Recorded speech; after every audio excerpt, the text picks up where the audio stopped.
Olá, pessoal! No nosso último vídeo da série de componentes dinâmicos, nós criamos uma moldura ajustável conforme as dimensões inseridas pelo usuário aqui na janela de opções do componente. E naquele caso, nós definimos de início qual seria a espessura de cada peça dessa moldura.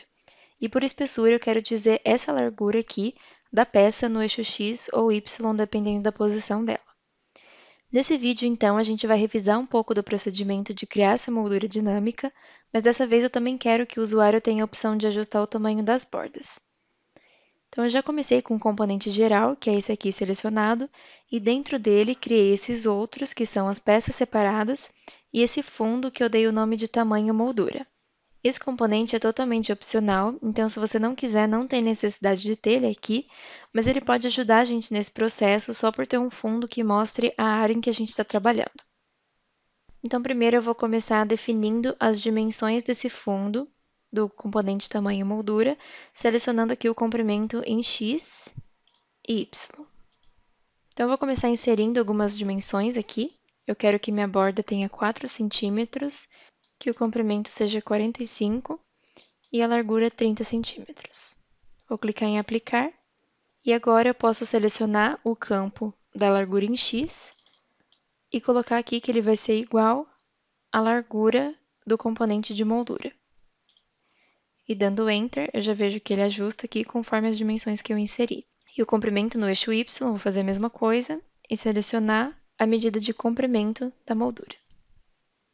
Agora eu posso esconder essas opções desse componente e agora a gente vai começar a trabalhar com os componentes separados. Para agilizar o processo, eu vou abrir cada um e adicionar 4 atributos que vão ser a posição em X e Y e também o comprimento em X e Y.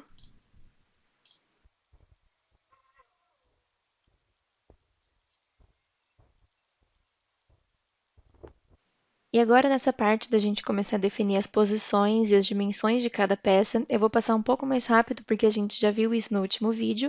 Então, se você não entender alguma parte desse processo, eu recomendo que você assista a parte 4 da série de vídeos, porque lá a gente explorou com detalhes como a gente vai fazer isso aqui.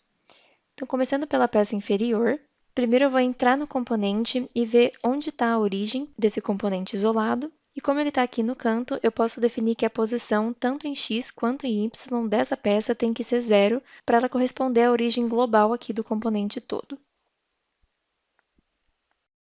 Então, essa posição X vai ser 0, assim como a posição em Y. E essa dimensão aqui no eixo X vai corresponder à largura da minha moldura. Então, vou selecionar igual e clicar aqui. E aqui na dimensão no eixo Y é que a gente vai começar a trabalhar a espessura da borda. Então, selecionando aqui, eu vou digitar igual e eu quero que essa dimensão aqui no eixo Y dessa peça corresponda ao valor que o usuário vai inserir para esse atributo aqui de borda. Então, vou clicar na borda, dar Enter e já foi ajustado aqui para 4 centímetros. Agora, trabalhando com a peça superior, eu vou novamente entrar nesse componente específico para ver o eixo dele. E da forma como esse eixo está posicionado aqui na minha peça, eu vejo que a posição em X pode ser 0, assim como a peça inferior, mas a posição em Y vai ter que ser ajustada conforme a espessura da própria peça. O que eu posso fazer aqui, conforme a gente viu no último vídeo, é alterar a posição desse eixo para que fique mais fácil de eu posicionar essa peça em relação à moldura. Então, eu posso clicar aqui na opção de eixos, escolher a opção Sim para atualizar o novo eixo. E agora, entrando aqui, eu vejo que essa aqui é a origem, então eu posso coordenar ela com o canto da minha moldura. Então, agora, assim como na peça inferior, eu posso definir que a posição no eixo X vai ser 0 e a posição no eixo Y pode corresponder ao comprimento da minha moldura.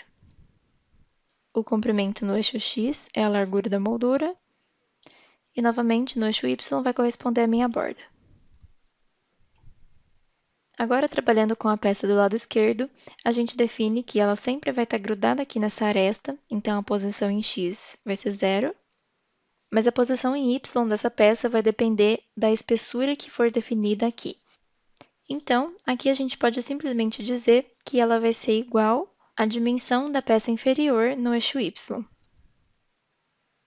E agora, no caso dessas duas peças da lateral, o atributo de borda vai entrar aqui na dimensão no eixo X. Então, eu vou colocar aqui, ele vai ser igual ao atributo de borda da moldura.